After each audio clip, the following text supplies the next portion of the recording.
ओम शांति। आप सभी बहन भाइयों को आइए सुनते हैं बाबा के मधुर मुरली का सार। तो बाबा की मुरली है 20 फरवरी 2025। मीठे बच्चे, अब विकारों का दान दो तो ग्रहण उतर जाए। यह तमो प्रधान दुनिया सत्व प्रधान बने। विकारों का दान मीन्स काम, क्रोध, लोभ, मोह, सबकी बाबा बात करता है। खाली प्योरिटी अपना ली और बाकी सब लालच भरा है पड़ा अंदर में, ठूस ठूस के अहंकार भरा पड़ा है। पोस्ट का, पोजीशन का, ज्ञान का, ध्यान का भी होता है कभी कभी। तो बाबा कहते हैं विकारों का, विकार का नहीं, विकारों का दान दो तो ग्रहण छूटे उतर जाए और ये तमो प्रधान दुनिया सतो प्रधान बने। जीवन प्रश्न, तुम बच्चों को किस बात में कभी तंग नहीं होना चाहिए? उत्तर, तुम्हें अपनी लाइफ से कभी भी तंग नहीं होना चाहिए, क्योंकि ये हीरे जैसा जन्म गया हुआ है। बच्चे इसकी संभाल भी करो, तंदुरुस्त होंगे तो नॉलेज भी सुनते रहेंगे। यहाँ जितना जिएंगे कमाई होती रहेगी। बच्चे हिसाब किताब भी चुकता होता है। एक तरफ बाबा कहता दुनिया खत्म होने वाली, दूसरी तरफ बाबा बच्चों को लाइफ स्टाइल भी सिखाते। बच्चे एक्सरसाइज भी करो, भोजन पर भी ध्यान दो, ना बहुत ज्यादा ऊंचा ना बहुत सिंपल, जो बॉडी को चाहिए वो जरूर देते रहो। नहीं देंगे तो फिर कैसे ज्ञान योग में आगे बढ़ पाएंगे, है ना। तो अटेंशन देना है, बहुत ज्यादा भी ओवर नहीं कर रहे, तोंद निकल जाए बड़े बड़े, है ना। और निकल ही जाए तो उसको फिर कम कर लो, मेहनत करके। बहुत सारे दुनिया में एक्सरसाइज और ये खुले हुए हैं, उनका सहारा लेकर के अपने जीवन को मजबूती देना अभी हमारा फर्ज है। गीत बजा है ओम नमो शिवाय नमः। ओम शांति। आज गुरुवार है। बच्चे कहेंगे बाबा सत्य गुरुवार, हाँ, क्योंकि सतयुग की स्थापना करने वाला बाप भी है। सत्यनारायण की कथा भी सुनाते हैं प्रैक्टिकल में। नरसिंह नारायण तुम बच्चे बन जाते हो। अब या तो बच्चे जानते हैं ना, बाप की जयंती भी मनुष्य मनाते, आधा कल्प मनाते, आधा कल्प भूल जाते।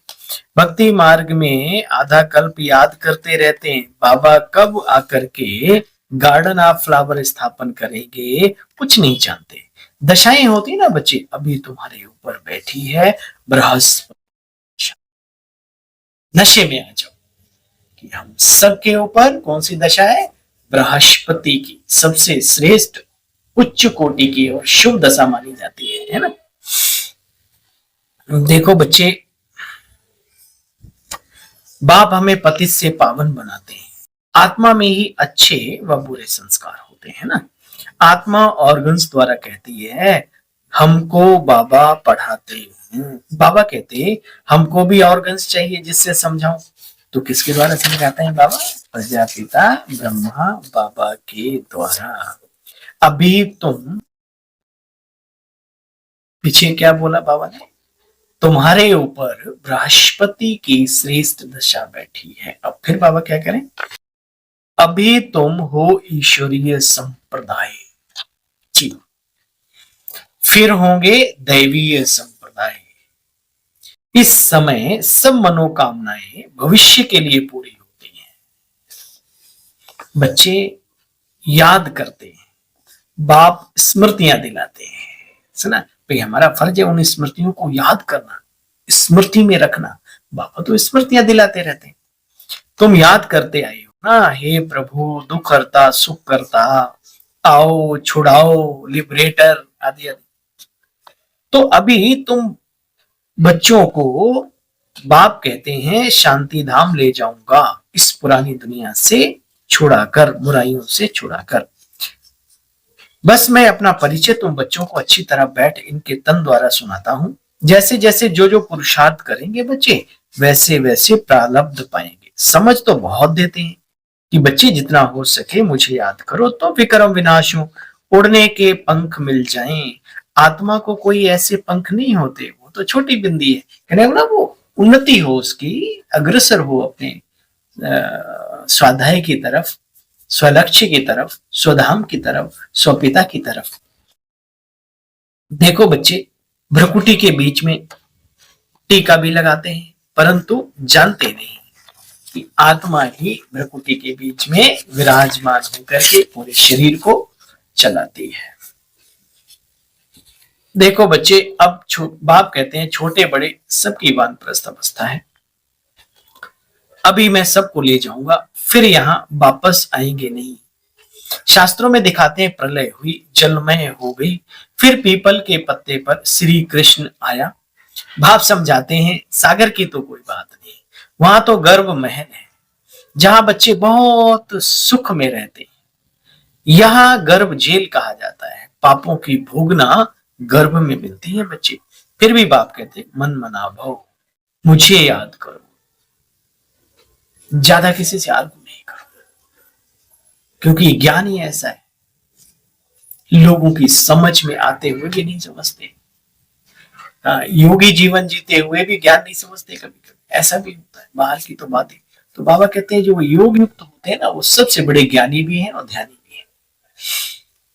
सच्ची याद होगी तो बच्चे देह का भान भी टूट जाएगा, फिर थकावट भी नहीं, पिछाड़ी में आने वाले और ही तीखे चले जाएंगे, समझ जाएंगे ना बाबा को तो बहुत आगे चले। अच्छा, मीठे मीठे स्किल दे बच्चों प्रति माता पिता बाप दादा का प्यार और मॉर्निंग।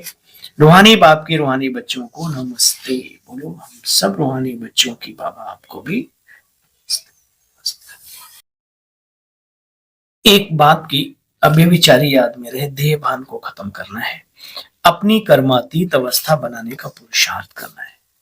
इस शरीर में रहते अविनाशी कमाई जमा करनी है। ज्ञानी तो आत्मा बन औरों की सर्विस करनी है। बाप से जो सुना है उसे धारण कर दूसरों को भी बच्चे सुनाना है। 5 विकारों का दान दे, राहु के ग्रहण से मुक्त बनना है। जी, वरदान है एक मत और एक रस अवस्था द्वारा धरनी को फलदायक बनाने वाले हिम्मतवान आत्मा भव। जब आप बच्चे हिम्मतवान बनकर संगठन में एक मत और एक रस अवस्था में रहते व एक ही कार्य में लग जाते, तो स्वयं भी सदा प्रफुल्लित और धरनी को भी फलदायक बनाते हो। जैसे आजकल साइंस द्वारा अभी अभी बीज डाला, अभी अभी फल मिला, ऐसे ही साइलेंस के बल से सहज और तीव्र गति से प्रत्यक्षता को देखेंगे। जब स्वयं निर्विघ्न एक बाप की लगन में मगन होंगे, एक मत एक रस रहेंगे, तो अन्य आत्माएं भी स्वतः ही सहयोगी बनेगी, धरनी भी फलदायक होती जाएगी। स्लोगन है, जो अभिमान को शांत समझ लेते हैं वो कभी भी निर्माण नहीं रह सकते। छोटी छोटी बातों का बड़ा घमंड होता है ना। यहाँ बाबा मिला है, रखना ही है अभिमान तो बाबा और बाबा की बातों का नशा रखो। अव्यक्त इशारा है, एकांतवासी और रमणीकता। कल बाबा ने कहा ना, ऐसी आत्मा एकांतवासी भी होंगी, रमणीक भी होंगी। तो आज बाबा ने कहा एकांतवासी और रमणीकता दोनों शब्दों में बहुत अंतर है, लेकिन संपूर्णता में दोनों की समानता बनी रहे, बैलेंस बना रहे। जितना ही एकांतवासी उतना ही रमणीकता भी हो। एकांत में रमणीकता गायब नहीं होनी चाहिए बच्चे। देखो, अभी अभी रमणीक, अभी अभी गंभीर, मिलनसार भी हो। मिलनसार अर्थात सर्व के संस्कार और स्वभाव मिलने वाले और मिलाने वाले, सबके साथ अपने स्वभाव संस्कार। चलिए कल फिर मिलते हैं बाबा की मधुर मुरली का सार लेकर, तब तक के लिए